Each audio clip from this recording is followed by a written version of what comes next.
Flamengo também já divulgou a lista de relacionados para a viagem para Porto Alegre, com 30 nomes relacionados. Só um jogador ficou fora dessa lista. E a gente vai contar já já que jogador foi esse. Tem também Conselho Deliberativo do Flamengo convocando reunião para votar o novo patrocinador master do clube. Qual será a empresa? Façam as suas apostas. Já já a gente vai falar sobre isso. E tem também o provável time do Internacional para pegar o Flamengo nesse domingo. Eles vão com o time titular ou reserva? A gente vai trazer esse provável time do Colorado para enfrentar o Flamengo pelo Campeonato Brasileiro. E eu vou dar minha opinião se o Flamengo deve ou não poupar jogadores pensando nesse duelo pela Libertadores na quarta-feira. Isso tudo e muito mais no vídeo de agora, mas antes, gostaria de pedir para você se inscrever no canal, soltar o dedo no like no vídeo, hypar o vídeo, porque isso é importante. Isso é muito importante. Quando você hypa o vídeo, o YouTube, a plataforma, sugere o vídeo para outras pessoas. Também não deixe de ativar o sino, tá? Porque toda vez que eu publicar um vídeo aqui, você será avisado. Consequentemente, ficará muito bem informado de tudo que acontece no Flamengo. Também não deixe de compartilhar esse vídeo com geral, porque estamos muito próximos de chegar a 400 mil inscritos no canal Vene Casagrande. Vamos para as informações. Só uma atualização de uma notícia que eu venho dizendo aí nos últimos dias, não só aqui no YouTube, mas nas outras redes sociais. O goleiro Carlos Miguel chega nesse domingo a São Paulo para se apresentar ao Palmeiras, realizar exames médicos e assinar o contrato válido por 5 anos. Depois de muita negociação, muitas idas e vindas, em nenhum momento a gente disse que a negociação não daria certo, muito pelo contrário, sempre banquei essa chegada do goleiro ao Palmeiras, mas teve alguns probleminhas ali no meio da negociação envolvendo empresários. No fim das contas, o Palmeiras vai investir 6 milhões de euros, dá em torno de 38 milhões de reais, por esse jogador, que é um jovem jogador, por 80% dele. 20% continua com o Nottingham Forest, e o time inglês também terá direito à mais-valia de uma futura venda. Ou seja, se o Palmeiras vender o jogador por mais de 6 milhões, exemplo, vou dar um exemplo, vendeu por 8 milhões, o Nottingham Forest terá direito a 20% de 2 milhões de euros, que é a diferença do valor das vendas. Então fica aí a informação para vocês. Eu falo isso porque muito torcedor do Flamengo estava pedindo a chegada de Carlos Miguel ao Flamengo, mas ele está indo para o Palmeiras. Eu particularmente achei uma baita contratação do Palmeiras. E o Palmeiras também está muito próximo de vender um atacante. Trata-se de Thales, jogador de 20 anos, que eventualmente é relacionado para o time profissional. O Olympiacos da Grécia vai pagar aí cerca de 7 milhões de euros por esse jogador. Mais uma venda lá no Palmeiras de um jogador cria das categorias de base, cara, 7 milhões de euros. Ó, dá hoje, deixa eu fazer aqui na cotação, 6,40, 45 milhões de reais, mais um jogador sendo vendido pelo Palmeiras. Vamos agora falar de Flamengo, lista de relacionados de Flamengo para a viagem para Porto Alegre. E por que eu estou falando para a viagem para Porto Alegre? São 30 jogadores. Esses jogadores vão viajar com a delegação, porque o Flamengo vai viajar nesse sábado e só retorna na quarta, porque vai continuar em Porto Alegre para o jogo contra o próprio Internacional na quarta-feira pela Libertadores. Vai utilizar o CT do Grêmio, nós já falamos sobre isso aqui. Os 30 jogadores são Alexandro, Alan, Ayrton Lucas, Bruno Henrique, Carrascal, Cleiton, Daniel Salles, Danilo, De Arrascaeta, De La Cruz, Diogo Alves, Emerson Royal, Everton Cebolinha, Everton Araújo, Varela, Jorginho, Juninho, Luiz Araújo, Léo Ortiz, Léo Pereira, Matheus Cunha, Michael, Pedro Plata, Rossi, Samuel Lino, Saul, Vitor Hugo, Vinha e o Wallace Ian. Ou seja, só ficou um atleta fora. Praticamente força máxima para essa viagem. O Pulgar, jogador que não tem como ser relacionado. Tudo bem que o Flamengo deu uma atualizada na situação dele, dizendo que o retorno está próximo, mas ele não foi relacionado para essa viagem para Porto Alegre por motivos óbvios. Isso quer dizer que os 30 jogadores serão relacionados para o jogo contra o Inter pelo Brasileiro e também pela Libertadores? Não, eles viajaram com a delegação. E lá, Felipe Luiz vai escolher quais jogadores serão relacionados. Por exemplo, o Danilo não tem presença garantida nesse domingo pelo Campeonato Brasileiro. Na quarta-feira, com certeza. O De La Cruz ele tem presença garantida, será relacionado nesse domingo pelo Campeonato Brasileiro. Dito isso, galera,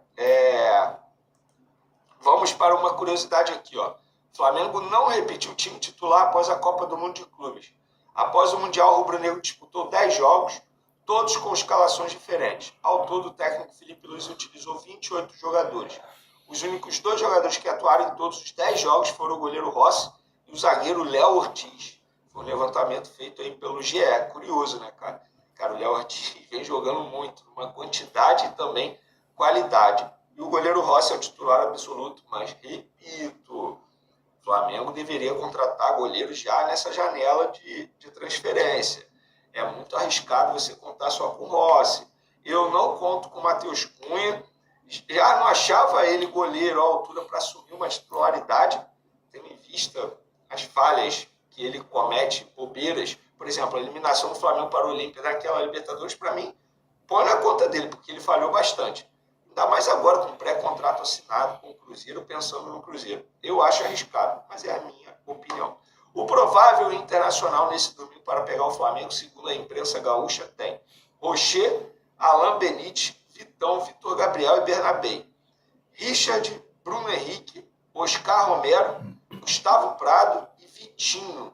E o Borré centralizado, ou seja, poupando bastante aí, pensando no jogo de quarta-feira. Eu entendo o Internacional. A Libertadores se tornou a única possibilidade de título. Copa do Brasil foram eliminados. Brasileiro, esquece, muito distante da liderança, muito distante mesmo.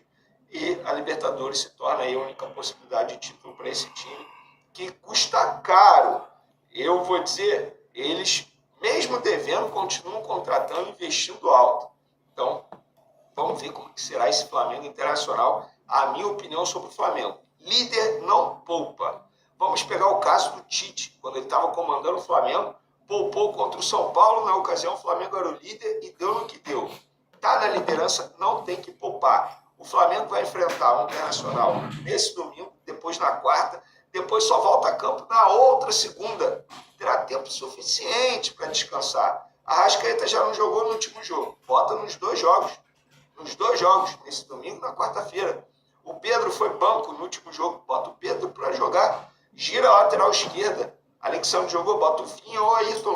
Danilo à disposição, coloca ele, poupa algum outro zagueiro aí. Mas time todo reserva, sou totalmente contra. Muito pelo contrário. O Flamengo está na liderança do Campeonato Brasileiro. Dá para botar um time muito bom para bater de frente com o Internacional, independentemente de qual seja o Inter que vá a campo. 100% titular, time misto, totalmente reserva. Pelo menos é a minha opinião. O que vocês acham? Vocês acham que o Flamengo tem que poupar pensando no jogo de quarta-feira? Eu não acho que tem que poupar. Talvez, repito, a lateral esquerda, na lateral direita tem que ser o Varela, o Emerson Royal não tem condições de jogo, bota o Varela.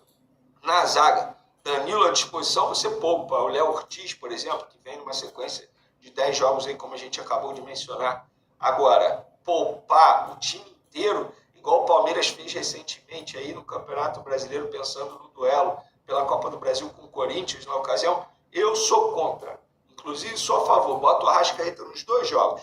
Ah, mas ele tem problema físico. Gente, olha só. Ele tem problema físico, mas ele já não jogou o último jogo, estava suspenso. Dá para jogar os 2 jogos e ainda depois o jogo contra o Vitória na outra segunda-feira. É a minha opinião. Galera, para finalizar nosso vídeo, o Flamengo convocou reunião no Conselho Deliberativo para votar um novo patrocinador master do clube. A reunião está marcada para a próxima terça-feira, dia 19. Na pauta enviada aos conselheiros, o nome da marca não foi mencionada e segue em sigilo. Lembrando que o Flamengo disse em um comunicado oficial que já decidiu qual empresa será e que vai anunciar na segunda-feira, dia 18. A informação que eu tenho é que a Superbet estava fechada. E aí o Mauro César divulgou que a Sportbet está fechada. E o Gabriel Paparazzo divulgou que a Betão está fechada. Independentemente de quem acerte a informação, digamos assim, o ponto importante que precisa ser dito, nenhum dos 3 jornalistas, eu estou incluído nisso, ninguém chuta. A gente recebe a informação. Só que é óbvio que o Flamengo promoveu uma espécie de concorrência. E no momento pode ter fechado com uma, depois voltou atrás, depois a outra pode ter retirado a proposta, depois a outra pode ter desistido. Isso pode acontecer. O mais importante é, nenhum jornalista citado, e eu me incluo nisso, inventou notícia. Muito pelo contrário. O Flamengo recebeu propostas de todas elas. A ver qual foi a escolhida. Qual vocês preferem? Podem dar a opinião de vocês aí. Lembrando que a Sportbet é a patrocinadora master do Palmeiras. Eu estou vendo a torcida do Palmeiras revoltada. No caso da Superbet, o torcedor do Fluminense revoltado. No caso da Betano, muita gente revoltada, porque a Betano patrocina alguns campeonatos promovidos aqui no futebol brasileiro, se eu não me engano, o Campeonato Brasileiro, enfim. Quero a opinião de vocês. Quem vocês preferem?